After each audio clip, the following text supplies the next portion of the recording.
Happy Tuesday. We are almost finished with the one and only Ivan. We have just a few chapters left. Yesterday, what happened? Oh, it was exciting. He makes it to the zoo. Ivan and Ruby entered their boxes. They were shipped to the zoo, or sent to the zoo.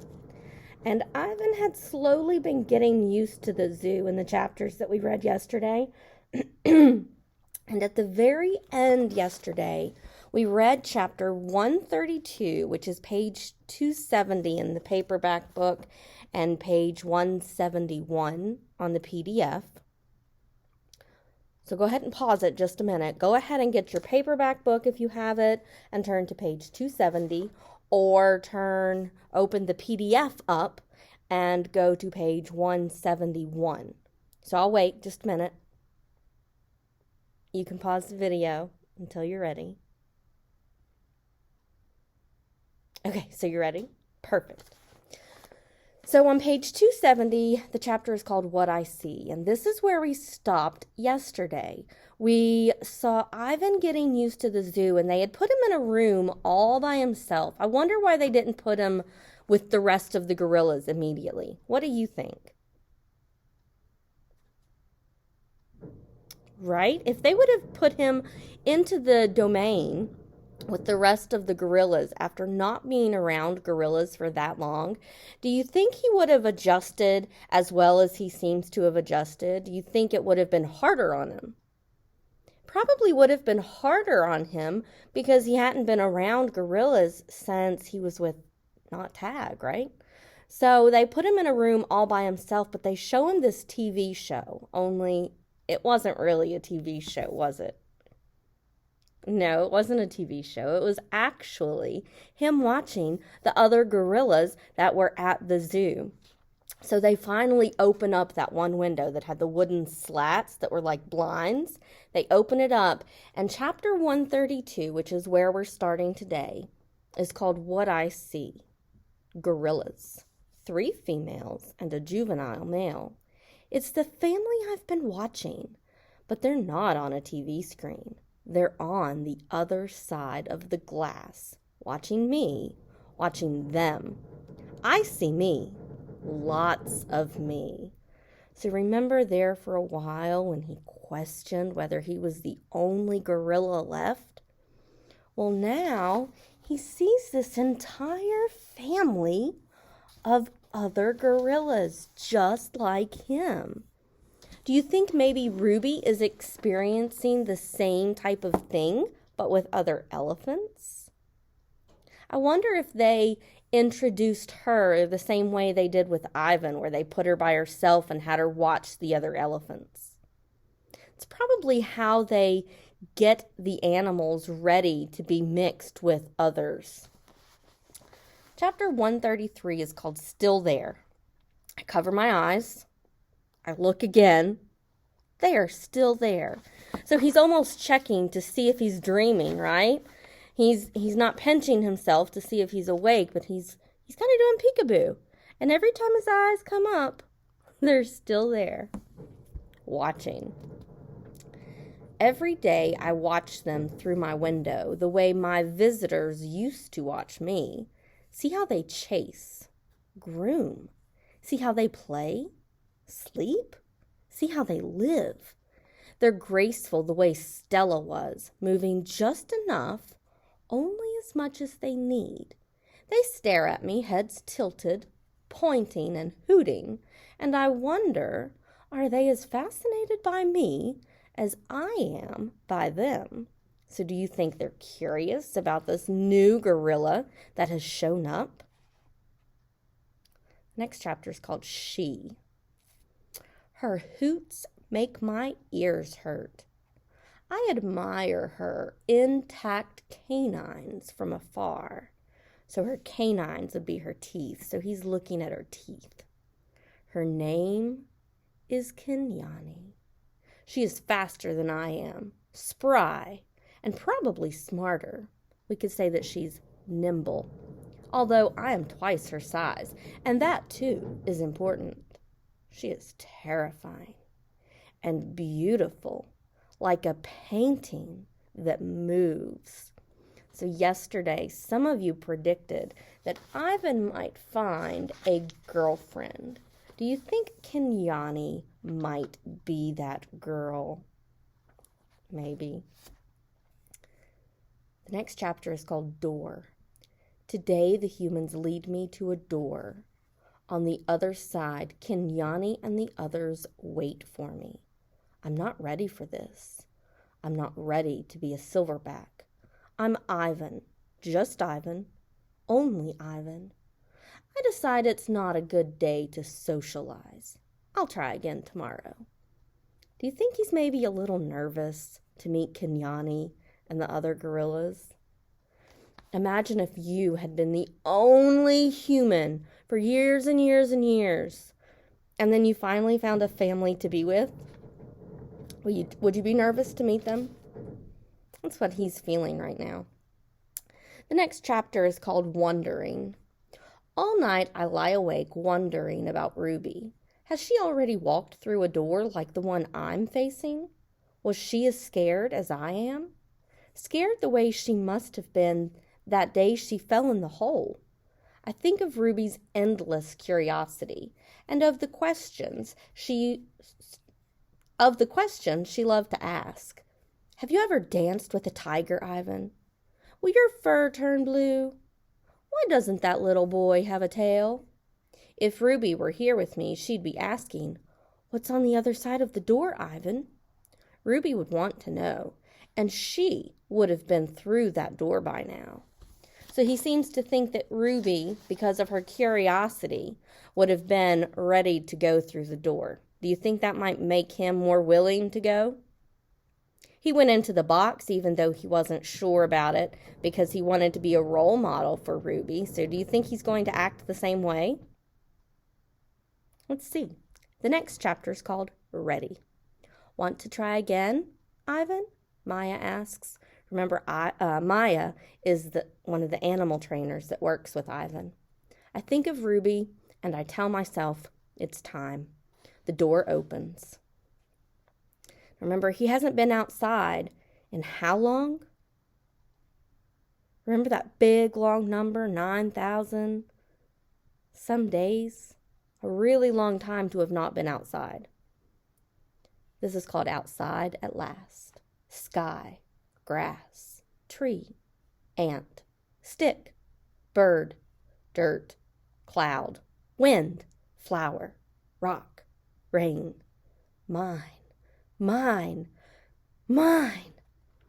Do you think he's excited about being outside finally after all of those years? Oh my gosh, it's so exciting. Oops is the next chapter.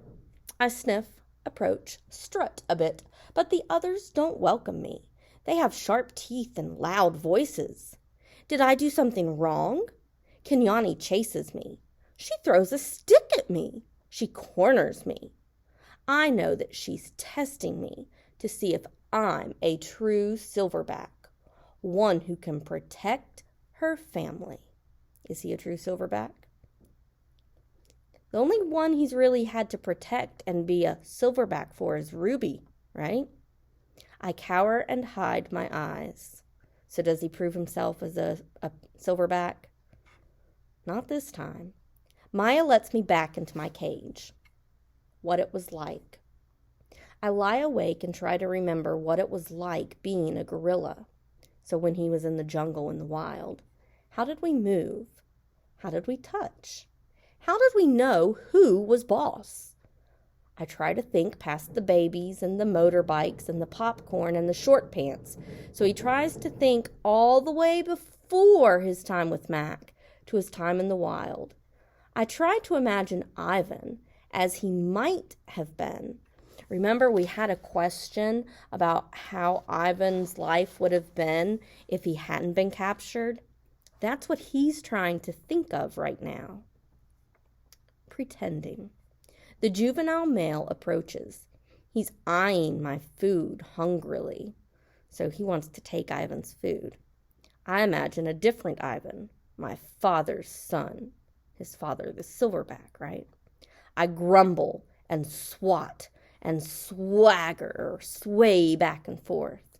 I beat my chest till the whole world hears. Did he find his inner silverback? Kenyani watches, and so do the others. I move toward the young upstart, so the juvenile gorilla, and he retreats or backs away.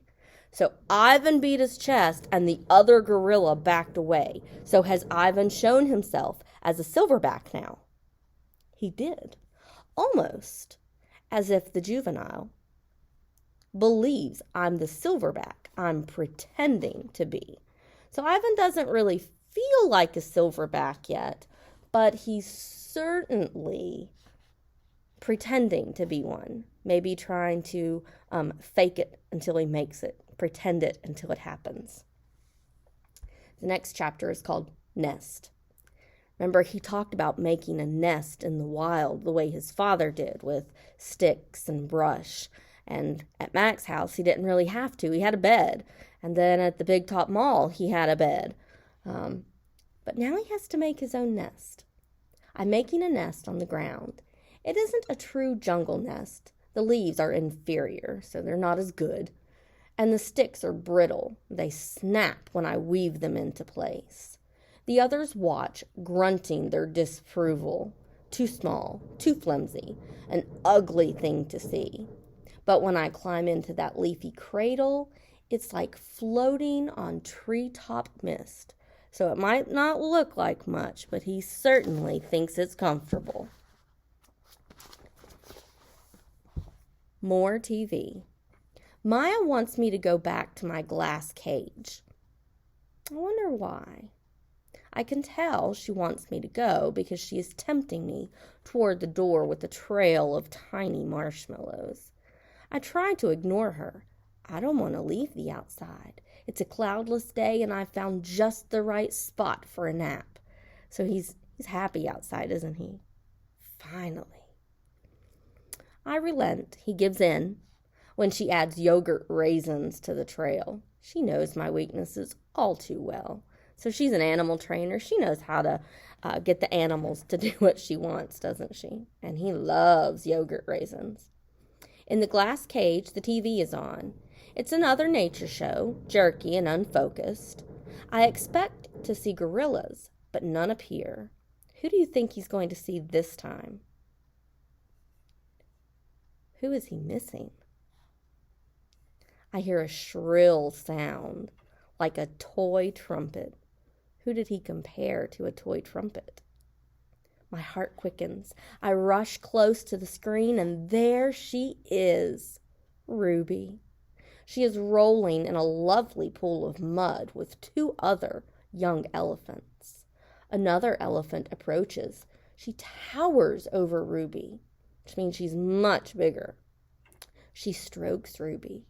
Nudges her. She makes soft noises. They stand side by side just the way Stella and Ruby used to. Their trunks entwine. I see something new in Ruby's eyes, and I know what it is. It's joy. I watch the whole thing, and then Maya plays it again for me. And again. At last, she turns off the TV and carries it out of the cage. I put my hand to the glass. Maya looks over. Thank you, I try to say with my eyes. Thank you. Has Ivan achieved his goal? He's with other gorillas, but more importantly to Ivan, Ruby is now with other elephants, isn't she? Which is what Ivan was that was his whole plan, right? Teachers, pardon the interruption. If you would put your signed attendance sheets for December in your little pockets out in front of your doors, I'll get someone to come out and pick those up. Thank you. And back to our chapter. 145 is called It.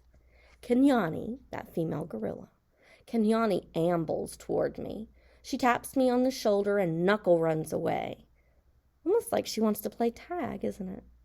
I watch her, arms crossed over my chest. I'm careful not to make a sound. I'm not sure what we're doing. She ambles back, shoves me, and dashes past me. And then I realize what's happening. We're playing. We're playing tag.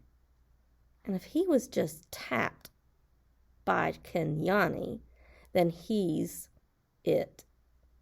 And I'm it, is what he says. The last chapter for today is called Romance. So remember, some of you predicted he'd have a romance. Make eye contact. Show your form. Strut. Grunt. Throw a stick. Grunt some more. Make some moves. Romance is hard work. It looks so easy on TV. I'm not sure I will ever get the hang of it. So he says romance, it's wearing him out. Who is his romance with? Who is he trying to get the attention of? Or who is trying to get his attention? Kenyani, right? All right, so those are the chapters for today.